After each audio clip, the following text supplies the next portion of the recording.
ये है सऊदी अरब का लाइन प्रोजेक्ट, जिसको नियोम फ्यूचर सिटी भी कहा जाता है।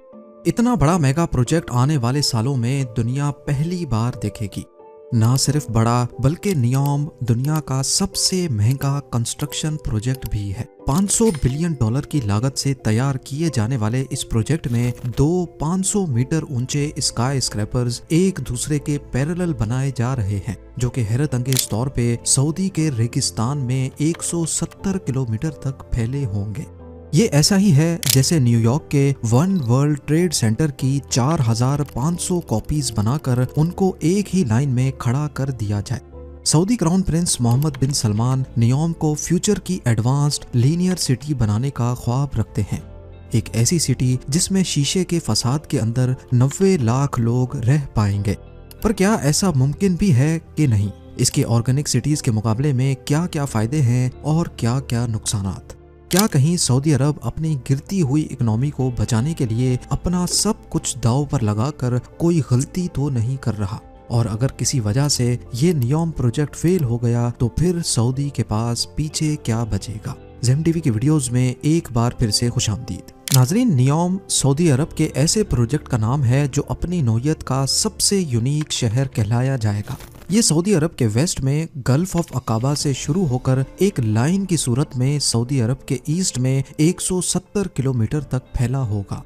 2021 में जब सऊदी क्राउन प्रिंस मोहम्मद बिन सलमान ने इसकी अनाउंसमेंट की थी, उस वक्त कहा जा रहा था कि शायद ये प्रोजेक्ट कभी स्टार्ट ही नहीं हो पाएगा। लेकिन अभी सैटेलाइट इमेज में देखा जाए तो एक्चुअली इस पर काम स्टार्ट हो चुका है। जो लोकेशन बताई गई थी एग्जैक्टली वहाँ एक बहुत बड़ी अंडर कंस्ट्रक्शन लाइन वाकई में नजर आ रही है। जहाँ लाइन की लंबाई 170 किलोमीटर तक फैली होगी, वहीं इसकी चौड़ाई सिर्फ 200 मीटर है। यानी ये चौड़ाई नॉर्मली किसी सोसाइटी के एक ब्लॉक जितनी है। नियोम की ऊंचाई को 500 मीटर तक प्लान किया गया है। 500 मीटर ऊंचे दो स्काई स्क्रैपर्स को 170 किलोमीटर तक खींचा जाएगा। ये इतना ही ऊंचा है जितना मुंबई के इंपीरियल 2 या कराची के बहरिया आइकॉन को डबल कर दिया जाए। तो अब आप खुद लाइन की हाइट और इसकी लंबाई का अंदाजा लगा लें कि ये कितना बड़ा मेगा स्ट्रक्चर होगा। जैसे 830 मीटर ऊंचे बुर्ज खलीफा की डायरेक्शन आसमान की तरफ है, वहीं नियोम ऊंचा तरीन तो नहीं, लेकिन दुनिया का सबसे लंबा स्काई स्क्रैपर जरूर होगा। अगर ऐसा ही कोई प्रोजेक्ट न्यू दिल्ली में बनाया जाए तो उसकी लंबाई आगरा तक फैली होगी, या फिर कराची से स्टार्ट किया जाए तो ये प्रोजेक्ट हैदराबाद पर आकर खत्म होगा। सऊदी क्राउन प्रिंस के प्लान के मुताबिक इस पूरी लाइन सिटी में 90 लाख लोग रह पाएंगे। अगर इस पूरी लाइन सिटी का एरिया निकाला जाए तो हम इसकी लेंथ और विड्थ को मल्टीप्लाई करेंगे। 170 किलोमीटर की लेंथ और 200 मीटर या 0.2 किलोमीटर की विड्थ, तो ये बनता है सिर्फ और सिर्फ 34 स्क्वायर किलोमीटर्स। सिर्फ इस 34 स्क्वायर किलोमीटर में 90 लाख लोग रहेंगे। यानी एक स्क्वायर किलोमीटर में 2,64,705। इंडिया के 1 करोड़ 20 लाख आबादी वाले मुंबई का एरिया 603 स्क्वायर किलोमीटर है। यानी यहाँ एक स्क्वायर किलोमीटर में 19,900 लोग रहते हैं, जो कि नियोम की पॉपुलेशन डेंसिटी का सिर्फ 7.5% है। अगर दुनिया की सबसे बड़ी सिटी टोक्यो की एग्जाम्पल ली जाए तो यहाँ एक स्क्वायर किलोमीटर में 6,380 लोग रहते हैं, जो नियोम के मुकाबले में सिर्फ 2.4% है। अब ये बात तो साबित हो गई कि एरिया के हिसाब से नियोम बहुत ज्यादा ऑप्टिमाइज्ड प्रोजेक्ट है, जहाँ कम जमीन पर ही ऑर्गेनिक सिटीज के मुकाबले में काफी ज्यादा लोग रह पाएंगे। यानी जो काम 500 से 600 स्क्वायर किलोमीटर के शहर में होना था, वहीं ये काम सिर्फ और सिर्फ 34 स्क्वायर किलोमीटर में पूरा हो रहा है। इस बात में कोई शक नहीं है कि सऊदी प्रिंस की ये प्लानिंग बेशक बहुत पॉजिटिव है।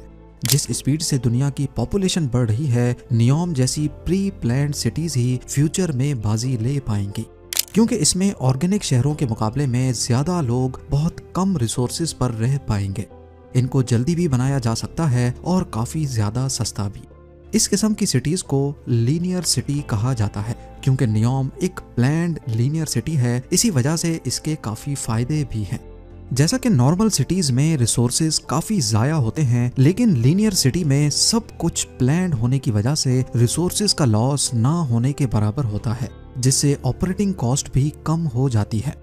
इसका अंदाजा आप इस बात से लगा लें कि मेक्सिको सिटी की पॉपुलेशन भी नियोम की प्रोपोज्ड पॉपुलेशन जितनी ही है। लेकिन अगर मेक्सिको सिटी में सारे रोड्स को ऐड कर दिया जाए, जिसमें मेन रोड्स, स्ट्रीट्स और एक्सप्रेस वेज भी शामिल हैं, तो यहाँ टोटल 3 लाख किलोमीटर से भी ज्यादा रोड्स बनाए गए हैं। इस रोड नेटवर्क को वन पीस में बनाया जाए तो ये अर्थ के 7.5 चक्कर लगा सकता है। इसके मुकाबले में सेम पॉपुलेशन वाले नियोम में सिर्फ 170 किलोमीटर का रोड नेटवर्क होगा। नियोम की इस लाइन सिटी में सबसे ऊपर पेडेस्ट्रियन लेयर रखी गई है, जहां कोई गाड़ियां नहीं चलेंगी। दूसरी लेयर को सर्विस लेयर का नाम दिया गया है, जिसमें गाड़ियां भी चलेंगी और शॉप्स भी इसी लेयर में होंगी। और तीसरी स्पाइन लेयर होगी, जिसमें fully artificial intelligent high speed train का नेटवर्क होगा। किसी को भी पूरे नियोम के 170 किलोमीटर में कहीं भी जाना होगा, वो लिफ्ट के जरिए स्पाइन लेयर में जाएगा और ट्रेन में बैठकर अपनी मंजिल पर रवाना होगा। इस पूरे 170 किलोमीटर को ये हाई स्पीड ट्रेन सिर्फ 20 मिनटों में कवर कर पाएगी। ये 20 मिनट तो हम किसी मेट्रोपॉलिटन सिटी में ट्रेवल के दौरान ट्रैफिक सिग्नल्स पर ही जाया कर देते हैं। तो अब सवाल उठता है कि अगर लीनियर सिटीज के इतने ज्यादा फायदे हैं, तो फिर नियोम जैसे दूसरे प्रोजेक्ट्स दुनिया में कहीं और क्यों नहीं बनाए जा रहे। हकीकत यह है कि लीनियर सिटी का ये आइडिया काफी पुराना है और इसको इम्प्लीमेंट भी किया गया था, पर यह ऐसे काम नहीं करता जैसे सोचा जा रहा है। 19th सेंचुरी में मैड्रिड की एक डिस्ट्रिक्ट में प्लान्ड लाइन सिटी बनाई गई थी। इसको सिउडेड लाइनियल का नाम दिया गया था। इसकी विड्थ 400 मीटर थी, नियोम से डबल, और इसको 50 किलोमीटर लंबा प्लान किया गया था। लेकिन कंस्ट्रक्ट सिर्फ 5 किलोमीटर ही किए गए थे। आइडिया ये था कि वक्त के साथ साथ इसमें इजाफी सेक्टर ऐड करके इसको मजीद लंबा कर दिया जाएगा। पर अगर ग्राउंड सिचुएशन देखी जाए तो आपको ये बात जानकर हैरत होगी कि मैड्रिड में आज इस लाइन सिटी को ढूंढना काफी मुश्किल है। ये है वो 5 किलोमीटर की लाइन। आज इसके गिर्द फैले शहर ने इसको पूरी तरह से छुपा दिया है और असल में होता भी यही है। दुनिया में कहीं भी नजर दौड़ाकर देख लें, शहर या बस्तियां हमेशा ऑर्गेनिक तरीके से ही ग्रो करती हैं। लोग अपनी रिक्वायरमेंट्स के हिसाब से किसी जगह पर आकर बसते हैं और फिर शहर उस पॉइंट के गिर्द फैलना शुरू करता है। कहीं भी शिफ्ट होने से पहले हम अपने ऑफिसेज, स्कूल्स या यूनिवर्सिटीज तक का डिस्टेंस देखते हैं। अपनी कन्वीनियंस के हिसाब से शहर में कोई एक लोकेशन सेलेक्ट करके वहां शिफ्ट होते हैं, जबकि लीनियर सिटीज में ये ऑप्शन नहीं होता, बल्कि सबको एक ही पैटर्न में रहना पड़ता है। और क्योंकि ये लंबी ज्यादा होती हैं, इसी वजह से लोगों के दरमियान डिस्टेंस भी काफी बढ़ जाता है। मैड्रिड की लाइन सिटी में भी कुछ ऐसा ही हुआ था। ये लोगों की रिक्वायरमेंट्स पर पूरा नहीं उतर सकी, जिसकी वजह से ये आगे तो नहीं बढ़ पाई बल्कि फैलना शुरू हो गई। लीनियर सिटीज के जितने भी फायदे हैं वो असल में गवर्नमेंट्स के लिए हैं। इनको ऑपरेट करना आसान होता है और इसमें खर्चा भी कम होता है, लेकिन इंसान इसके अंदर बाउंड होकर रह जाते हैं। और सबसे बढ़कर लाइन सिटी कितनी ही लंबी क्यों ना हो, लेकिन बाहर की दुनिया पे डिपेंडेंट ही रहती है। डेली लाइफ की रिक्वायरमेंट्स पूरी करने के लिए सामान बाहर से ही आता है और जाहिर है ये सारा सामान लाइन सिटी की एंट्री और एग्जिट पॉइंट से ही अंदर आता है। इस तरह इनके एंट्री और एग्जिट पॉइंट्स पर नई ऑर्गेनिक सिटीज बनना शुरू हो जाती हैं, जो फिर आहिस्ता आहिस्ता ओरिजिनल लाइन को डिस्टर्ब करना शुरू कर देती हैं। मैड्रिड के अलावा भी कई और मुल्कों में लाइन सिटीज के प्रपोजल दिए गए थे, लेकिन वो कभी कंप्लीट ही नहीं हो पाए या फिर उनकी कंस्ट्रक्शन से पहले ही प्रोजेक्ट कैंसिल हो गए। तो अब सवाल उठता है कि ये सब जानते हुए भी सऊदी अरब ने $500 बिलियन के इस नियोम प्रोजेक्ट में क्यों हाथ डाला। सऊदी अरब ने खुद को ऑयल की कमाई पे इतना यूज्ड टू कर लिया है कि अब उनके लिए मसले खड़े होना शुरू हो गए हैं। जहां दूसरी अरब कंट्रीज ने बहुत पहले से ही ये खतरा भांप लिया था और अपनी इकोनॉमीज को टूरिज्म की तरफ डाइवर्ट कर दिया था, वहीं एक्सपर्ट्स का मानना है कि सऊदी अरब को आने वाला खतरा वक्त पर नजर नहीं आया। एस्टीमेट्स के मुताबिक 2050 के आसपास अर्थ के तमाम फॉसल फ्यूल रिजर्व्स खत्म हो जाएंगे और इस आने वाली मुसीबत में सबसे ज्यादा सऊदी अरब को अफेक्ट होने वाली है। यही वजह है कि दुनिया तेजी से इलेक्ट्रिक कार्स या ग्रीन एनर्जी की तरफ जा रही है। सऊदी अरब, जिसकी 95% इकोनॉमी चल ही ऑयल की वजह से रही है, अब उनकी ये डिपेंडेंसी गले का हार बन चुकी है। एक्सपर्ट्स का ख्याल है कि इस डिपेंडेंसी से निकलने के लिए और सऊदी इकोनॉमी को टूरिज्म और टेक्नोलॉजी पर डाइवर्ट करने के लिए ही क्राउन प्रिंस ने ये कदम उठाया है।